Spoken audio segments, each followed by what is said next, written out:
Take your CJ7 all the way to 11. Jeepin' with cool guy. Thought I'd do a little video on Cool Guy's Body Shop. Well, not really. Here's the tub, all finished painting. I'm going to walk you through what I did here, just so you can get an idea of my path. Maybe you want to duplicate it, maybe you want to follow it, maybe you might learn something. The color that we chose is actually called Dusk Canyon Copper, or Canyon Dusk Copper, or something like that. But it's by Eastwood. Beautiful, beautiful color. I can't tell you how much I'm in love with it. But to keep the kind of old rustic, beat up state look that we had originally, which I'll show you right now. So this is the original grill off the Jeep. It was way too rusted out in the mount bolt and underneath here, so got another one from a place about an hour and a half away, which worked out great. But you can kind of see the color. So it was like this sprayed on matte primer. I mean, it was a total rig job, something out of the backwoods, perfectly fine, but my wife fell in love with this color, so hence that's why we went with what we did. Now, to accomplish that color scheme, I went with Eastwood's Rat Rod Matte Clear. Not that I'm endorsing it or anything like that, but it really gives a cool effect, and it's incredibly easy to put on. I was impressed. And that's probably a good segue into what your next question might be, is so you went and painted your own car. Yes, I did. You'll probably see, or hopefully you've seen some of the videos of what I did as far as the welding goes and body panel replacements and all the other things. And then ultimately I had the thing sandblasted, and then I just decided that I was going to paint it on my own. It was, like everything else, an amazing learning experience. I'll show you the guns that I used for it. I'm not going to really talk too much about the actual painting, because there's so many guys out there that have their own techniques, and it is like, it's almost the same as welding. I didn't show you any of the things that I actually physically welded because, you know, I don't know what I'm doing. I'm learning as I go. Painting is the exact same thing, and this is an art form. So I watched a ton of videos by the Gunman. I watched a bunch of videos by Boss Painter and a whole bunch of other things. I did this on a budget, so I didn't go out and buy super expensive guns. What I did get was the DeVilbiss starting line. There are two guns with this. One has like the silver, where you see the blue tips. I don't even know what you'd use that gun for. I tried it out, and it was just, I mean, maybe you have to be an expert to be able to use it, but it was not very good. So I went with the blue one, which is actually the finishing top coat gun, but I only use this as a primer gun. And I used the 1.3 tip on it, and it worked out great. The other thing that I did is I used Omni Epoxy primer, and I put that down with this. Stuff's really easy to work with. It gives you a 72-hour window, but it lays down a really nice coat. And this did a pretty good job with the actual primer. And then for the actual base coat, top coat, and then the clear coat, I used Astro's EV Pro EVOT. This actually came recommended by the Gunman, and the guy really kind of knows what he's talking about from what I could tell. But I really liked this gun. Super light, really easy, decent price. I think I got it for like $100, maybe 85 or whatever it is. So anyways, this worked out to be a really nice gun. The other complication question is compressor. I used one from Harbor Freight. It's the 21 gallon, 23 gallon, or 21 gallon, 2.5 horsepower, and it was able to keep up. Really, if you're going to do this, what you really want to get is a good regulator, an air pressure control regulator. That will make your life so much easier. As you start getting into the painting, HLVP, high volume, low pressure. Okay, whatever, I don't know exactly what that means. This is low volume, low pressure, so this operates at like 20 psi. This operates, I was spraying the epoxy primer on at like 30, 35. It's supposed to go from like 20 up to 30, or up to 40. Anyways, so good luck on that, figure that out. But anyways, I just wanted to show you kind of how I've got it all configured.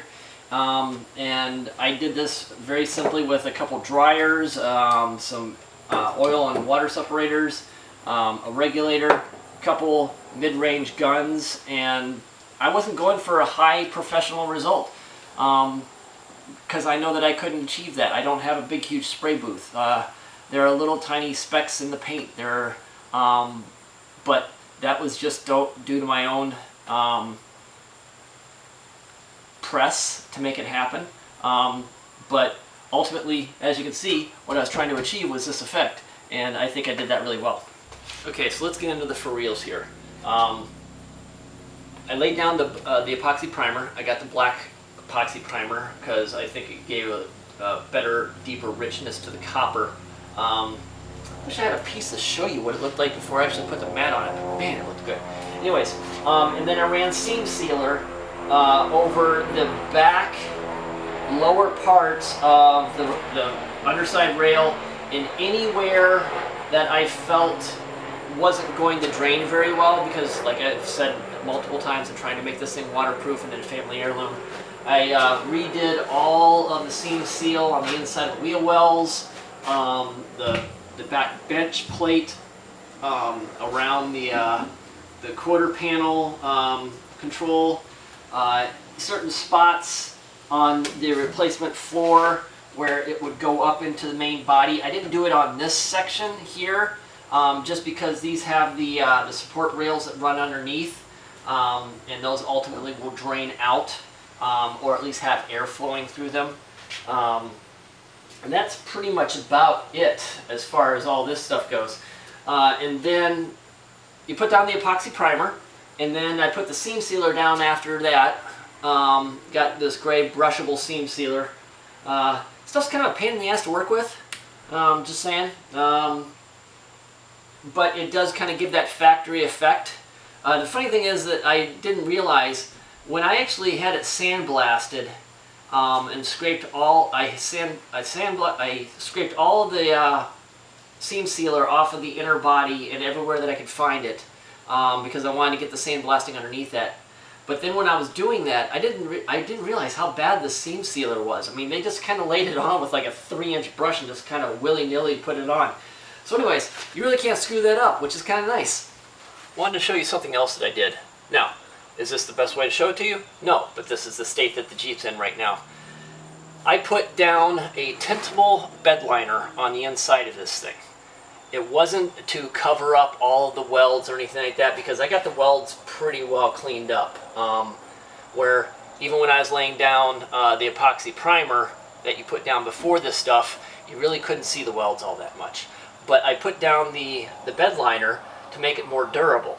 And because, you know, I want this thing to be able to last as long as possible, knowing that we're going to have dogs in this, and that we're going to have running around, playing, you know, doing whatever it is, sand, so on.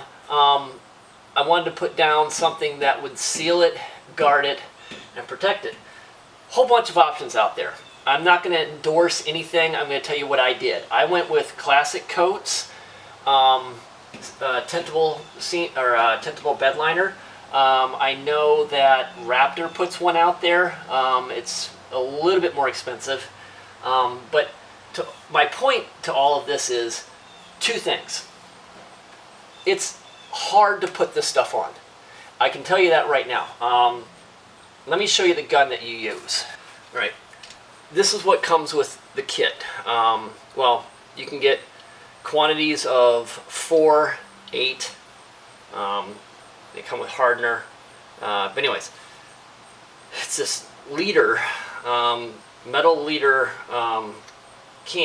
jar, bottle, that you put this, what's called a Schutz gun. You put your hardener in it, and then you put your pre-mixed tint paint, base coat in it, shake it up, and then you spray it on. You need to set this thing anywhere between like 40 or 60 psi.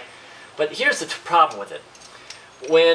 And this isn't necessarily just custom coat, it's all of them from what I gather. You need the nozzle really is not all that adjustable. So you either get a really thick or you get a really fine. But the problem with it is that it goes very quickly. And you have to shoot the thing from like 3 feet away.